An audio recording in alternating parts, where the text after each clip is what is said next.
اپنے اخلاق کو اچھا بنانے کے لیے اور اپنی زندگی کو اچھا گزارنے کے لیے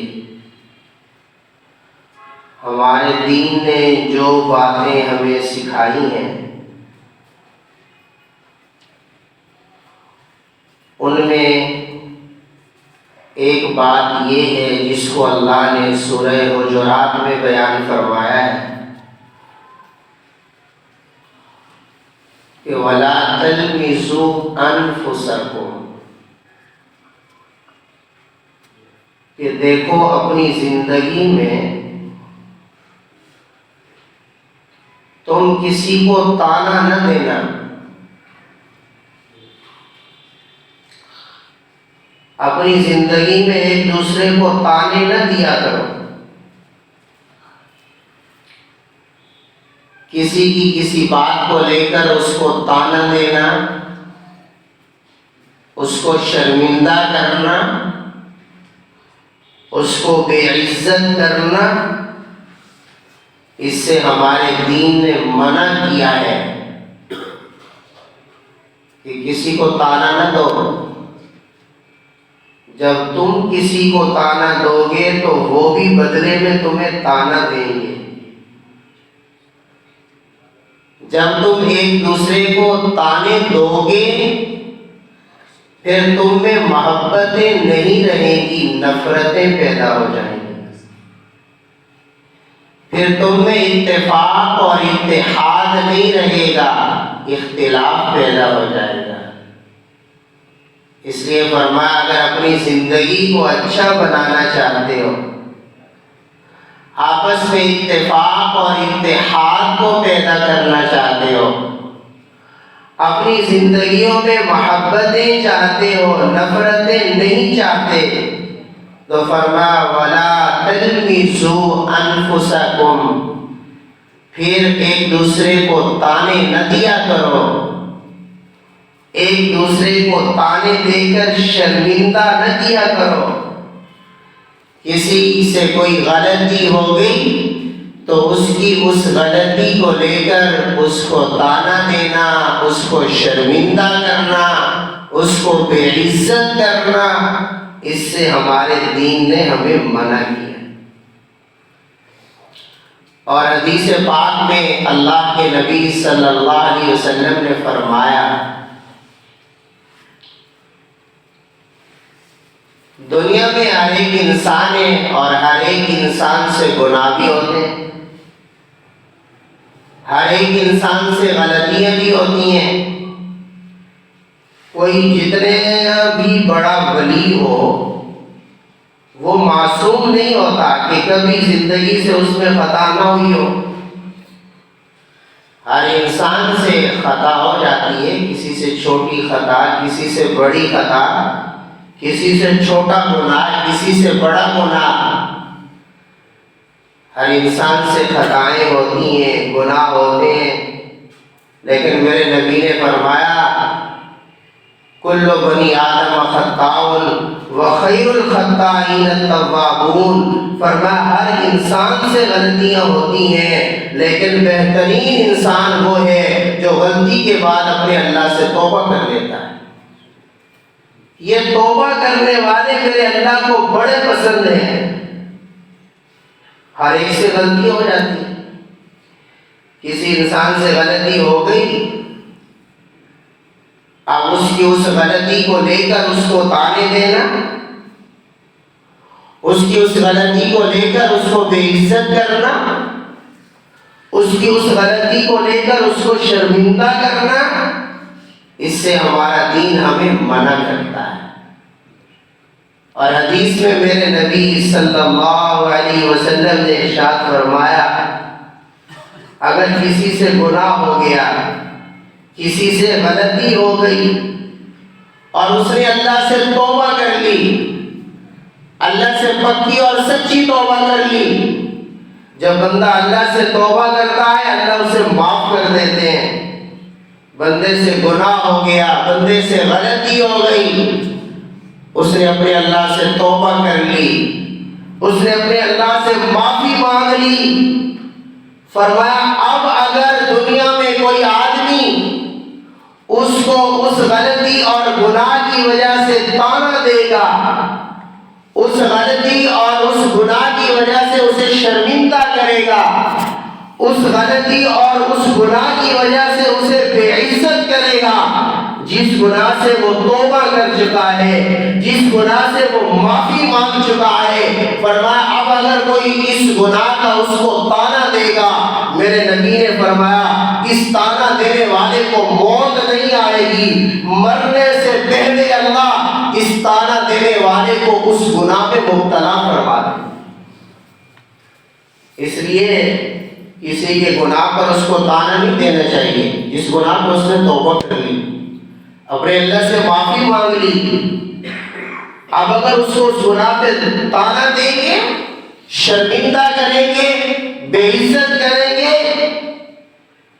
تو پھر میرے نبی نے فرمایا ہم مرنے سے پہلے اس گناہ میں مبتلا ہو جائیں گے، اور پھر طعنے دینے سے کیا ہوگا، اس کے دل میں بھی ہماری نفرتیں پیدا ہو جائیں گی، وہ بھی بدلے میں ہمیں طعنے دے گا، تو ہمارے معاشرے سے پھر محبتیں ختم ہو جائیں گی، نفرتیں پھیل جائیں گی، اتفاق ختم ہو جائے گا، اختلاف پھیل جائے گا۔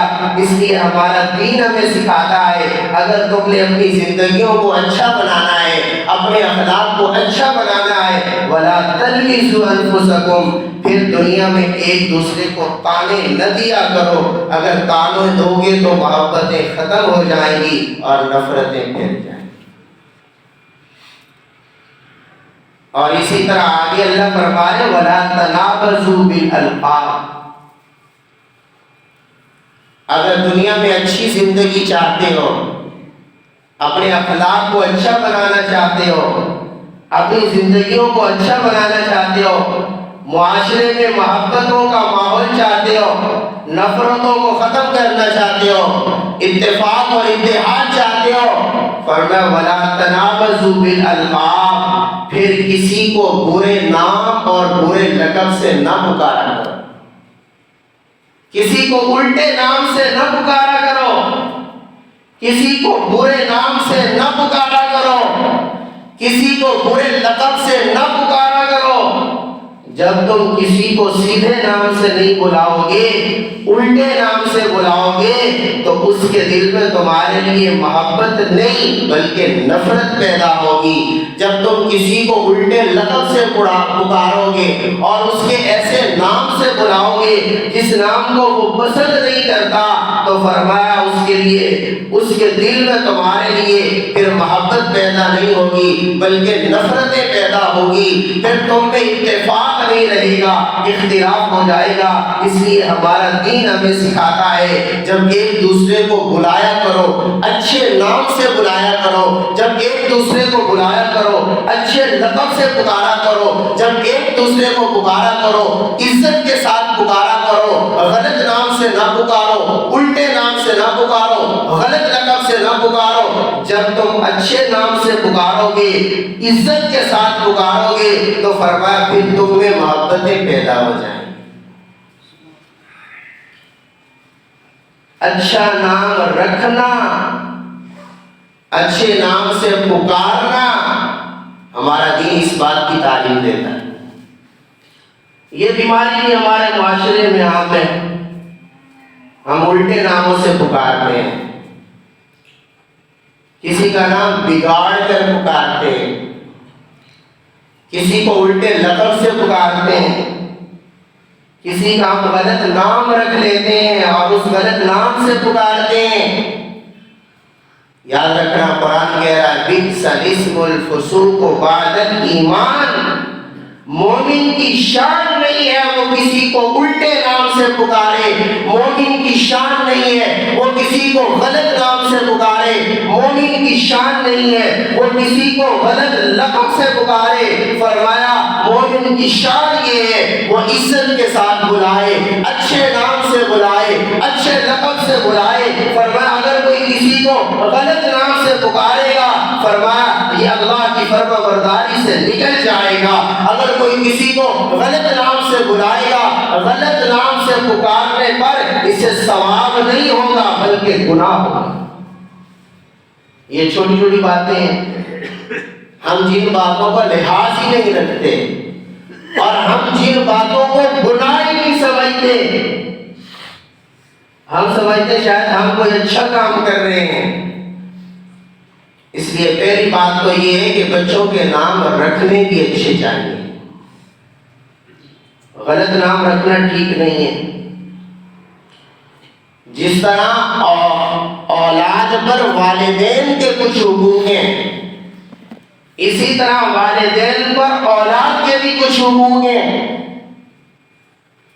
آج ہوتا یہ ہے کہ دونوں طرف سے کمی پائی جاتی ہے، والدین بھی اپنی اولاد کے حقوق ادا نہیں کرتے تو پھر اولادیں بھی اپنے والدین کے حقوق ادا نہیں کرتی، جبکہ ہمارا دین دونوں کے حقوق سکھاتا ہے۔ ہمارے دین نے اولاد کو بھی سکھایا ہے کہ والدین کے کیا حقوق ہیں، ہمارے دین نے والدین کو بھی سکھایا ہے اولاد کے کیا حقوق ہیں۔ اولاد کے حقوق میں ایک بڑا حق یہ ہے، جب کسی کی اولاد پیدا ہو جائے، کسی کا بچہ پیدا ہو جائے، کسی کی بچی پیدا ہو جائے، ہمارا دین ہمیں سکھاتا ہے اس کا اچھا نام رکھو، اس کا غلط نام نہ رکھنا، اس کا الٹا نام نہ رکھنا، بلکہ اس کا اچھا نام رکھنا، اس لیے کہ نام کا ذات پر اثر ہوتا ہے۔ اگر نام اچھا رکھو گے اللہ اس نام کی برکت سے اسے اچھا بنائیں گے، اور اگر نام برا رکھو گے برے نام کا ذات پر اثر ہوتا ہے، برے نام کی وجہ سے تمہارا بچہ برا بن جائے گا۔ اس لیے میرے نبی نے فرمایا اگر نام رکھنے ہوں نبیوں کے نام پہ رکھا کرو، اگر نام رکھنے ہوں تو حضور کے صحابہ کے نام پہ رکھا۔ آج ہمارے معاشرے میں ایسے نام بھی رکھے جاتے ہیں جن کا کوئی معنی بھی نہیں ہوتا، ایسے نام بھی رکھے جاتے ہیں جو انگریزوں کے نام ہیں، ایسے نام بھی رکھے جاتے ہیں جو دین کے دشمنوں کے نام ہوتے ہیں۔ پھر نام کا ذات پر اثر ہوتا ہے، پھر اولاد بڑی ہو جاتی ہے، نافرمان بن جاتی ہے، پھر والدین بھی شکوہ کرتے ہیں کہ ہماری اولاد ہماری نافرمان بن گئی۔ ہماری بھی کچھ کوتاہی ہوتی ہے کہ ہم اولاد کے حقوق ادا نہیں کرتے۔ ہمارا دین ہمیں اولاد کے حقوق بھی سکھاتا ہے، چنانچہ ہمارے دین نے ہمیں سکھایا اگر ابھی اللہ نے اولاد نہیں دی، اللہ سے اولاد مانگ رہے ہو، ہمارا دین ہمیں سکھاتا ہے، قرآن بتاتا ہے ربی حب لی من الصالحین۔ ابراہیم علیہ السلام اللہ سے دعا کر رہی ہیں، اولاد مانگ رہی ہیں، صرف اولاد نہیں مانگی، ربی حب لی من الصالحین، نیک اولاد مانگی ہے، صالح اولاد مانگی ہے، اللہ سے دعا کی اے اللہ میں ابراہیم دعا مانگ رہا ہوں مجھے اولاد عطا فرما دے، لیکن صرف اولاد نہیں، رب حب لی من الصالحین، اے اللہ میں ابراہیم دعا کرتا ہوں مجھے ابراہیم کو تو نیک اولاد عطا فرما دے۔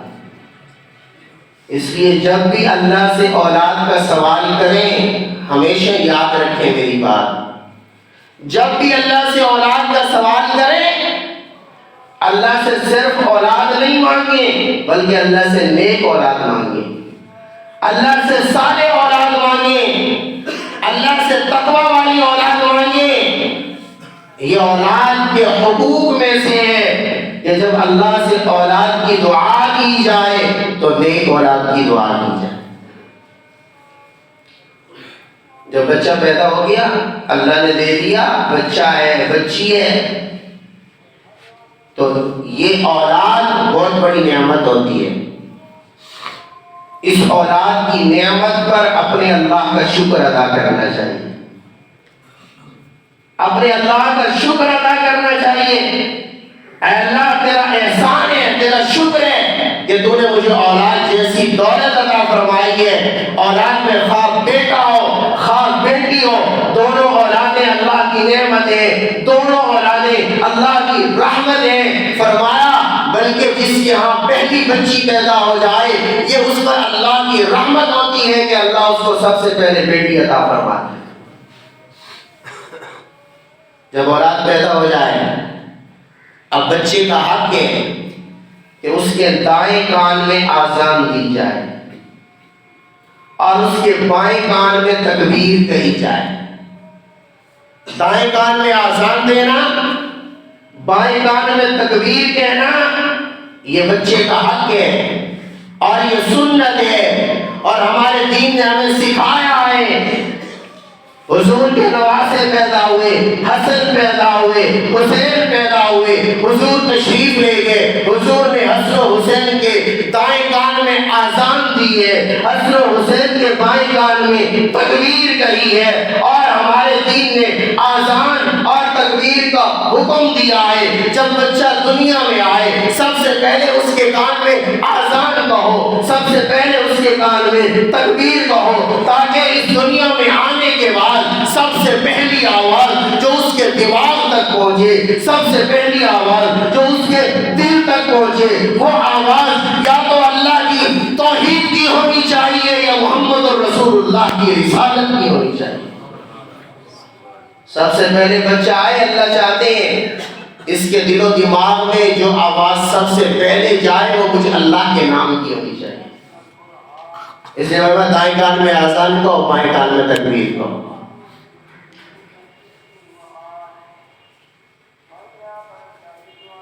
اس بچے کو گھٹی لگاؤ،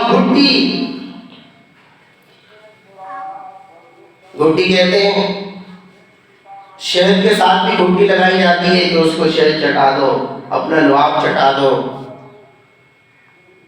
اور کھجور کو چبا کر اس کے ساتھ بھی گھٹی لگائی جاتی ہے بچے۔ اور مستحب یہ ہے کہ گھٹی نیک آدمی سے لگوانی چاہیے، جو نیک آدمی ہو اس سے گھٹی لگوانی چاہیے، اس لیے کہ گھٹی کا بھی ذات پر اثر ہوتا ہے۔ جب مدینہ میں بچے پیدا ہوتے تھے، حضور رحمت عالم کی خدمت میں لائے جاتے تھے، میرے نبی ان کو گھٹی لگاتے تھے، کبھی شہد سے گھٹی لگاتے تھے، کبھی کھجور سے گھٹی لگاتے تھے، اور میرے نبی اپنا لعاب دہن ان کے منہ میں ڈالا کرتے تھے۔ تو بچے کو گھٹی لگانا اور نیک آدمی سے لگوانا یہ بھی بچے کا ہے۔ جب 7واں دن ہو جائے، بچے کا حق ہے اس کے سر کے بال مونڈو، اس کے سر کے بال اتارو، بال اتارنے کے بعد اس کے سر پہ زعفران مل لو، تو یہ ثابت ہے حدیث سے، اس کے سر پہ زعفران مل لو، اور یہ جتنے بال اترے ہیں بچے کے سر سے ان کا وزن کرو، جتنا ان بالوں کا وزن ہے اس وزن کے برابر چاندی صدقہ کر دو یا چاندی کے پیسے صدقہ کر دو۔ یہ بچے کا حق ہے، یہ سنت ہے، یہ ہمارے دین نے سکھایا ہے۔ بچے کے بال اتارو، وزن کر کے اس کے برابر چاندی یا چاندی کے پیسے صدقہ کرو، اور 7ویں دن پھر بچے کا نام رکھو۔ 7ویں دن بچے کا نام رکھنا سنت ہے، اور میرے نبی نے فرمایا اللہ کے نبیوں کے نام پہ نام رکھو، میرے صحابہ کے ناموں پہ نام رکھو، اہل بیت کے ناموں پہ نام رکھو۔ جیسے میں نے عرض کیا، نام کا ذات پر اثر ہوتا ہے، نام اچھا ہوگا یہ اچھا بنے گا، نام برا ہوگا اثر ہوگا یہ برا بنے گا۔ اس لیے میرے نبی نے فرمایا بچوں کے اچھے نام رکھا کرو۔ اگر نبیوں والے نام رکھو گے، نبیوں کی صفات کا عکس اس میں آئے گا، صحابہ والے نام رکھو گے، صحابہ کی صفات کا عکس اس کے اندر آئے گا۔ بہتر یہی ہے بچہ پیدا ہو نبیوں کے نام پہ نام رکھو، صحابہ کے نام پہ نام رکھو، اہل بیت کے نام پہ نام رکھو، اللہ کے اولیاء کے ناموں پہ نام رکھو، علماء کے ناموں پہ نام رکھو، اور اگر بچی پیدا ہو حضور کی بیویوں کے ناموں پہ نام رکھو، حضور کی صحابیات کے ناموں پہ نام رکھو، حضور کی بیٹیوں کے ناموں پہ نام رکھو، اللہ کی نیک بندیوں کے ناموں پہ نام رکھو، اور فرمایا ان کا اچھا نام رکھو۔ اور اگر ان ناموں میں سے کوئی نام نہیں رکھ رہے تو کم از کم ایسا نام تو رکھو جس کا معنی تو ٹھیک ہو، جس کا مطلب تو ٹھیک ہو، جس کا مفہوم تو ٹھیک ہو۔ فرمایا ایسا نام رکھو، اچھا نام رکھو گے تو بچہ اچھا بنے گا، اور اگر برا نام رکھو گے تو نام کا ذات پہ اثر ہوگا اور پھر بچہ برا بن جائے گا۔ اس لیے نام رکھتے وقت بھی نام رکھنے والوں کو اس بات کا خیال رکھنا رکھنا چاہیے کہ بچے کا اچھا نام رکھنا چاہیے۔ اور پھر 7ویں دن بچے کا عقیقہ کرنا، یہ بچے کا حق ہے۔ عقیقے سے کیا ہوگا؟ عقیقہ بچے کی طرف سے خیرات ہے۔ اب ہم مٹھائیوں پہ تو ہزاروں لگا دیتے ہیں۔ مجھے پچھلے دنوں کسی آدمی نے بتایا میں نے 15,000 کی مٹھائی کھلا دی ہے۔ میں نے کہا عقیقہ کر لیتے ہیں۔ مٹھائی ہم کھلا دیتے ہیں، ضرور کھلائیں، لیکن مٹھائی کھلانا سنت نہیں ہے بچے کی پیدائش میں۔ کھلانی چاہیے، آپ کھلاتے ہیں، خوشی کی بات ہے، لیکن مٹھائی کھلانا سنت نہیں ہے۔ مٹھائی کھلانے سے سنت کا ثواب نہیں ہوگا۔ سنت یہ ہے جب بچہ پیدا ہو تو 7ویں دن عقیقہ کرو، 7ویں دن نہیں کر سکتے تو 14ویں دن کرو، 14ویں دن نہیں کر سکتے تو 21ویں دن کرو۔ بچہ پیدا ہو تو عقیقہ کرو۔ عقیقہ کا فائدہ کیا ہوگا؟ عقیقہ کی برکت کیا ہوگی؟ عقیقہ بچے کی طرف سے دعوت بھی ہوتی ہے، عقیقہ بچے کی طرف سے صدقہ بھی ہوتا ہے۔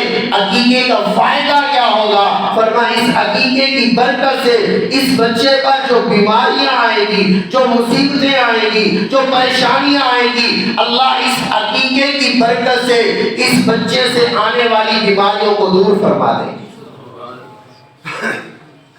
پھر بچے بیمار ہو جاتے ہیں، ڈاکٹروں کو ہزاروں روپے دیتے ہیں، بچہ بیمار ہو گیا، ٹھیک نہیں ہو رہا، لیکن ہم لوگ عقیقہ کرنے کے لیے تیار نہیں ہوتے، جس پر میرے نبی گارنٹی دے رہے ہیں اگر تم عقیقہ کرو گے اللہ بچے پر آنے والی بیماریوں کو دور فرما دے۔ اس لیے عقیقہ کرنا سنت ہے۔ عقیقے میں اگر بچہ ہو مستحب یہ کہ 2 بکرے کرنے چاہیے، اگر بچی ہو تو 1 بکرا کرنا چاہیے، بکرا ہو یا بکری۔ لیکن اگر بچہ پیدا ہو گیا اور 2 بکروں کی فرصت نہیں ہے تو 1 بھی کر سکتے ہیں۔ اگر بچے کی پیدائش پر بھی 1 بکرا یا 1 بکری کر دیں گے تو سنت ادا ہو جائے گی، ثواب مل جائے گا۔ اور 2 کی فرصت ہو تو 2 کر لے، اگر 2 کی فرصت نہیں ہے تو 1 کر لے۔ اور پھر عقیقے میں وہی بکرا اور بکری ذبح کیا جاتا ہے جو قربانی میں لگتا ہے۔ جو قربانی پر ذبح ہو سکتا ہے وہی عقیقے میں ذبح ہوگا۔ جس کی عمر 1 سال پورا ہونا ضروری ہے، 1 سال سے چھوٹا بکرا اور بکری عقیقے میں بھی نہیں لگیں گے۔ اور پھر عقیقے میں آپ چاہیں تو اس کا گوشت کچا بھی تقسیم کر سکتے ہیں، اور اگر چاہیں تو پکا کر بھی تقسیم کر سکتے ہیں، جس طرح آپ کو سہولت ہو ویسے ہو سکتا ہے۔ بہرحال یہ عقیقہ کرنا یہ بچے کا حق ہے، سنت ہے۔ اچھا جب کوئی مر جاتا ہے نا رسمی دعوت سارے کرتے ہیں، دہی بھی چڑھائیں گے، قرخانیاں بھی ہوں گی، چالیسویں بھی ہوں گے، برسی بھی ہوگی۔ ہوتا سب کچھ اس لیے کہ ناک بچ جائے، مجھے پتا ہے کوئی خلاص نہیں ہوتا۔ اسی قرخانی کرنے والے کو کہہ دو نا کہ تم 3 لاکھ قرخانی میں نہ لگا، 50,000 کا اور صدقہ کر دے، غریبوں میں راشن بانٹ دے، مسجد مدرسے میں دے دے، یہ دینے کے لیے تیار نہیں ہوگا۔ کیوں؟ اس لیے کہ وہاں نام ہوتا ہے، یہاں کس نے نام لینا ہے اس کا؟ جس دعوت میں شروع سے اخلاص ہی نہیں ہے، تم بتاؤ اس کا ثواب ہوگا؟ کچھ ثواب نہیں ہوگا۔ یہ ساری رسمی دعوتیں کریں گے۔ ابھی رجب کا مہینہ شروع ہو گیا نا، رجب میں بھی رسمی دعوتیں کرتے ہیں لوگ، محرم میں کرتے ہیں، قرخانیاں کریں گے، برسیاں، 40ویں، بعض جگہوں پر 7 جمعہ آتے ہیں، پھر مردہ بخشا جاتا ہے، اسے سارے ثواب کی ضرورت نہیں ہوتی۔ رسمی دعوتیں کرتے ہیں۔ اور جو دعوت سنت ہے میرے نبی نے فرمایا بچہ پیدا ہو عقیقہ کرو۔ اچھا بتاؤ ہم میں سے کون ہے جو عقیقہ کرتا ہو؟ کوئی مر جائے تو قرخانی ضرور کرتے ہیں، جو رسمی دعوت ہے سنت نہیں ہے۔ اور لیکن جو سنت ہے میرے نبی نے فرمایا بچہ پیدا ہو عقیقہ کرو، کوئی عقیقہ کرنے کے لیے تیار نہیں ہوتا، تو ہم اندازہ لگائیں ہم نام تو کس نبی کا لیتے ہیں، کیا ہم اس نبی کے طریقے پر چل بھی رہے ہیں؟ ہم اس نبی کا نام لے کے اس نبی کو دھوکہ نہیں دے رہے کہ ہم دنیا کو دکھانے کے لیے، اپنا نام بچانے کے لیے تو لاکھوں روپے لگا دیتے ہیں، اور اس نبی کی سنت کو زندہ کرنے کے لیے چند ہزار روپے ہم نہیں لگا سکتے، اور ہمیں پتہ ہی نہیں ہے نبی کی سنت کیا ہے اور نبی کے طریقے سے ہٹ کر بدعت کیا ہے۔ اس لیے سنتوں کو زندہ کریں۔ میرے نبی نے فرمایا جو میری مٹی ہوئی سنت کو زندہ کرے گا، ایسی سنت جس میں عمل کرنا لوگوں نے چھوڑ دیا، بدعتیں گھر کر چکی، رواج اور رسومات آگے، میری سنتیں مٹ گئی۔ میرے نبی نے فرمایا جو میری مٹی ہوئی ایک سنت کو زندہ کرے گا، فرمایا میرا اللہ اسے ایک نہیں، دو نہیں، تین نہیں، 10 20 نہیں، فرمایا میرا اللہ اسے 100 شہیدوں کا ثواب عطا فرمائے۔ ایک سنت زندہ کرو، میرا رب 100 شہیدوں کا ثواب دیتا ہے۔ اس لیے کہ میرے نبی نے فرمایا دور اتنا آ جائے گا سخت کہ میری سنتیں مٹ جائے گی، بدعات اور رسومات عام ہو جائے گی۔ جو سنت کو زندہ کرے گا اسے طعن و تشبیہ کا نشانہ بنایا جائے گا۔ اس لیے فرمایا سنت کو زندہ کرنا ایک مشکل کام ہوگا، لیکن فرمایا اس فتنے اور فساد کے زمانہ میں جو میری ایک سنت کو زندہ کرے گا، پھر میرا رب اسے 100 شہیدوں کا ثواب عطا فرمائے۔ اس لیے بچے کا حق ہے اس کا عقیقہ کرنا۔ ٹائم بھی ختم ہو گیا، حقوق بھی پورے نہیں ہوئے۔ بچے کا حق ہے جب بچہ بولنا شروع کرے نا، ہمارے یہاں تو بچہ بولنا شروع کرتا ہے، کیا سکھاتے ہیں؟ مما ڈیڈی، مما ڈیڈی سکھاتے ہیں۔ نہیں، جب بچہ بولنا شروع کرے نا، مما ڈیڈی نہیں سکھانا۔ میرے نبی نے فرمایا جب بچہ بولنا شروع کرے تو اسے کلمہ سکھانا ہے، لا الہ الا اللہ۔ جب بچہ بولنا شروع کرے تو کیا سکھانا ہے بھائی؟ لا الہ الا اللہ۔ باقی رشتے بعد میں سکھانے ہیں، باقی باتیں بعد میں سکھانی ہے۔ جب بچہ بولنا شروع کرے تو سب سے پہلے اسے لا الہ الا اللہ سکھانا ہے، سب سے پہلے اسے کلمہ سکھانا ہے، سب سے پہلے اس کی زبان پہ کلمے کو جاری کرانا ہے۔ فائدہ کیا ہوگا جب بچہ بولنے لگے؟ میرے نبی نے فرمایا اسے کلمہ سکھاؤ۔ اللہ کے نبی کلمہ سکھانے کا فائدہ کیا ہوگا؟ حضور نے فرمایا جب تم پہلی مرتبہ اس کو کلمہ سکھاؤ گے، وہ ایمان اور اسلام پر زندہ رہے گا تو اللہ موت کے وقت بھی اسے کلمہ کی دولت عطا فرمائیں گے۔ حضور نے فرمایا جس کا پہلا کلام بھی لا الہ الا اللہ ہو، جس کا آخری کلام بھی لا الہ الا اللہ ہو، ادھر سے موت آئے گی، ادھر سے اللہ جنت میں داخل فرما دے۔ اس لیے بچے کا حق ہے جب بچہ بولنا شروع کرے تو اس کو لا الہ الا اللہ سکھاؤ، اس کو کلمہ سکھاؤ۔ بچے کا حق ہے بچے کی پرورش حلال مال سے کرو، حرام سے نہیں۔ جو تم بچے کو کھلا اور پلا رہے ہو اس بات کا دھیان رکھو کہ اس کے پیٹ میں حلال کا لقمہ جائے، حرام کا نہیں۔ اگر اس کے پیٹ میں حلال نہیں جائے گا، حرام جائے گا، اسے کبھی نیکی کی توفیق نہیں ہوگی، اسے کبھی عبادت کی توفیق نہیں ہوگی، اسے کبھی نیک کاموں کی توفیق نہیں ہوگی۔ جب پیٹ میں حرام جائے گا تو حرام کی طرف جائے گا، اگر پیٹ میں حلال جائے گا تو حلال کی طرف جائے گا۔ اس لیے میرے نبی نے فرمایا بچوں کی پرورش کرو، ان کو حلال کا مال کھلاؤ، حلال کا لقمہ ان کے منہ میں ڈالو۔ اگر تم حلال کھلاؤ گے اللہ اس کا ذوق عبادت کی طرف کر دیں گے، ریاست کی طرف کر دیں گے، حلال کاموں کی طرف کر دیں گے۔ اگر تم اسے شروع سے حلال کھلاؤ گے وہ بڑا ہوگا اللہ اسے اپنا ولی بنا لے گا۔ حرام نہ کھلاؤ۔ حضور نے فرمایا جس بدن کی پرورش حرام کے مال سے ہو وہ بدن کبھی جنت میں نہیں جائے۔ اور علماء فرماتے ہیں جس کے پیٹ میں ایک لقمہ حرام کا چلا جائے 40 دن تک اس کی عبادت قبول نہیں ہوتی۔ اولاد کا حق ہے اس کو حلال کھلاؤ، حرام نہ کھلاؤ۔ روکھی سوکھی کھا لو، روکھی سوکھی کھلا دو، لیکن حرام سے بچو۔ میرے نبی نے فرمایا ایک زمانہ آئے گا تم لوگوں کو دیکھو گے لوگ بیت اللہ کا غلاف پکڑ کر کے اللہ سے دعائیں کریں گے لیکن اللہ ان کی دعائیں پھر بھی قبول نہیں کریں گے۔ کیا وجہ ہوگی؟ اور مطعمہم حرام، ان کا کھانا حرام کا ہوگا، مشربہم حرام، ان کا پینا حرام کا ہوگا، ملبسہم حرام، ان کا لباس حرام کا ہوگا۔ فرمایا ان کا اوڑھنا بچھونا، ان کا کھانا پینا، ان کا لباس حرام کا ہوگا، جن کی غذا حرام کی ہوگی، جن کے جسم پہ کپڑا حرام کا ہوگا۔ فرمایا وہ بیت اللہ کا غلاف پکڑ کر کی دعائیں کریں گے تو میرا رب ان کی دعائیں قبول نہیں کرے گا۔ آج ہماری دعائیں قبول کیوں نہیں ہوتی؟ اس کی ایک وجہ یہ بھی ہے کہ ہم احتیاط نہیں کرتے کہ ہم جو کھا رہے ہیں وہ حلال ہمارے پیٹوں میں جا رہے ہیں یا حرام جا رہے ہیں۔ صحابہ تو مشکوک مال سے بھی بچتے تھے، مشکوک مال بھی استعمال نہیں کرتے تھے۔ اس لیے ہمیشہ خود بھی حلال کھانے کا اہتمام کرنا، اپنے بچوں کو بھی حلال کھلانا۔ بچوں کو حلال کھلائیں گے تو انشاءاللہ یہ بچے بڑے ہو کر اللہ کے ولی بنے۔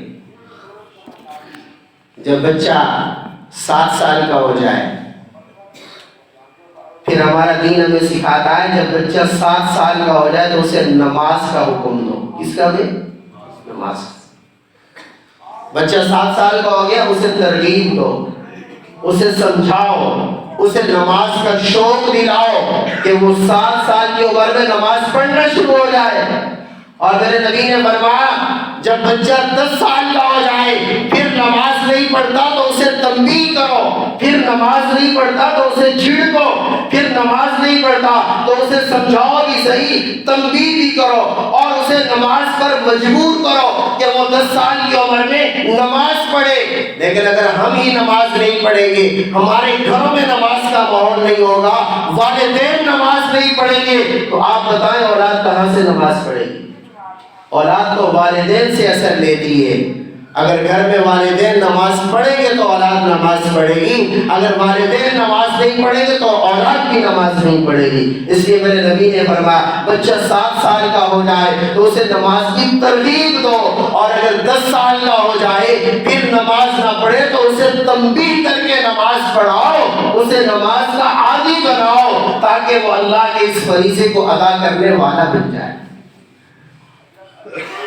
اور جب بچہ تھوڑا سا سمجھدار ہو گئے اس کی ظاہری تربیت بھی کرو، باطنی تربیت بھی کرو، اس کو اچھی صحبت میسر کرو، اسے بری صحبت سے دور رکھو، اسے بری مجالس سے دور رکھو، اسے برے لوگوں کی صحبت سے دور رکھو، اس کو اچھے لوگوں کی صحبت میں لے جاؤ، علماء کی صحبت میں لے جاؤ، اولیاء کی صحبت میں لے جاؤ۔ بچہ سمجھدار ہو جائے اسے قرآن کی تعلیم دو، بچہ سمجھدار ہو جائے اسے موٹے موٹے دین کے احکام سمجھاؤ جس کی وجہ سے وہ 24 گھنٹے کی زندگی شریعت کے مطابق گزار سکے، اس کو پتا ہو یہ حلال ہے، یہ حرام ہے، یہ جائز ہے، یہ ناجائز ہے، یہ کام میں نے کرنا ہے، یہ کام میں نے نہیں کرنا، یہ راستہ مجھے جنت میں لے کر جائے گا اور یہ راستہ مجھے جہنم میں لے کر جائے گا۔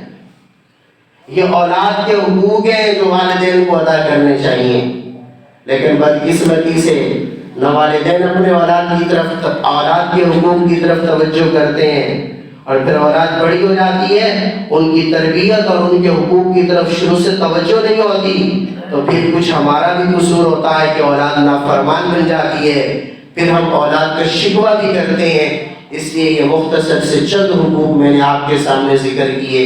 اللہ سے دعا ہے اللہ ہم سب کو عمل کرنے کی توفیق عطا فرمائے۔ وآخر دعوانا